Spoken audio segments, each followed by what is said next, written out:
Let's see, for me, it actually was being fired. I had, I had been an engineer inside of Intel, and I had won their highest honor called the Ted Huff Award.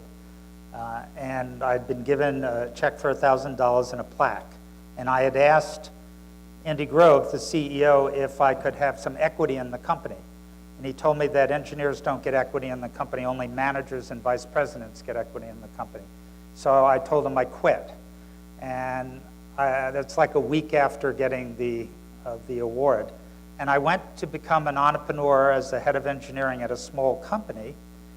And in the process of building up that engineering team, I hired good people and was doing projects. I ran crosswise against the guy whose name was on the front door. And he told me one day to come, he walked into my office and he told me, you need to fire your hardware manager, a guy called Wilson Wong.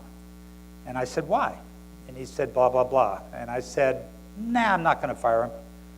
He said, well, then you're fired. And then he walked over into Wilson's office and fired him. And he threw both of us out the back door without our personal belongings. Never did get my personal belongings for another six months. And to make matters worse, I would go around in Silicon Valley to get a job, and he blackballed me. Every place I went, I would get the offer, and then it would be retracted within a week. So I got an offer at Sun Microsystem, I got an offer at all these famous companies, it would be retracted. So I, thanks to my wife, somewhere here, became an entrepreneur. You know, Terry, my wife, handed me a computer, I don't remember, it might have been a Macintosh, and she said, why don't you do a business plan? I said, what the hell is a business plan? So she bought me a little book, J.K. Lasser's How to Do a Business Plan, you know, for simpletons, you know. And off I was being an entrepreneur. So that whole firing and blackballing was the event.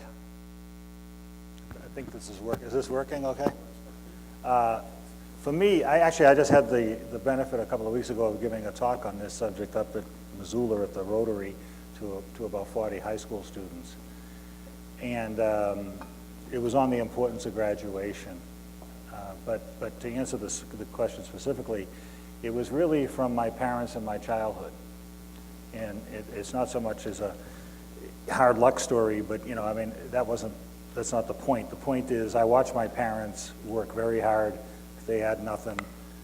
My father died when I was going into college. We moved into the projects. I was in public housing, assisted living. I was working through college. It was pretty tough. And I was motivated to change my life, not to have that life anymore. And so I finished school and applied myself. And, you know, luckily, you know, I got some breaks too, you know. Like Rob said, there's always an element of luck in what you do. But, you know, I did all the traditional great American story things, you know. Play you in the movie. Oh, there's no movie for me. No. Okay, this is the last one. If you could give one piece of advice to a student just starting in a business, what would it be? Well, you know, I hate to, go ahead, Dan, go ahead, you take it. Just starting in a business. Wow. There's a lot of advice, but I'll take that. yeah, good. No, I got it. Well, you know, the fellow who said it best was, you know, Steve Jobs, who you've probably seen his. If you haven't seen it, you should watch it, and that's his speech to the Stanford graduating class in 2005. Okay. And basically, his message was follow your heart.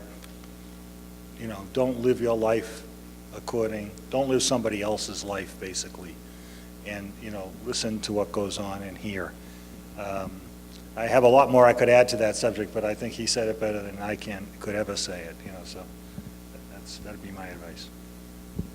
Yeah, I mean, obviously I'm going to say follow your heart and follow your core strength, right? Because the whole talk was on that. And when I deal with young entrepreneurs and people that want to be entrepreneurs, I asked them that value question. It's one of my favorite questions because by forcing them to think about whether they're providing a great value to their customer in the form of money, it forces them to understand the dynamics of their business better.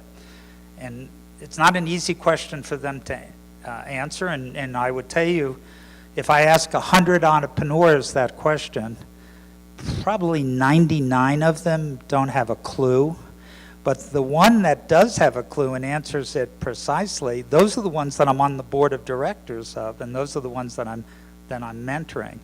And those are the ones, I might add, that do very, very well. Their companies do very well.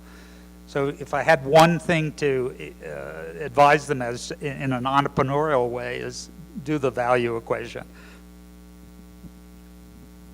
I think that the one thing that people who do startups need to realize, it's not a 8 to 5 job. I mean, for probably 7 years in 2 different companies, I was working 16-hour days, 7 days a week, and you have no personal life. So you have to be able to accept that, and most people aren't willing to do that.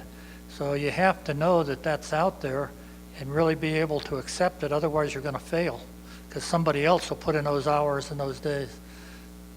So my advice would be just see what you really value in life, and if you don't value the work ethic part of it, you're going to fail.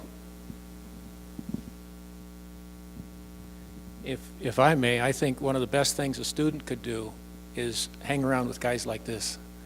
You don't have to reinvent the wheel, and they can be just incredibly helpful in mentoring you. So network with this older generation. Thank you, gentlemen. This has been fun.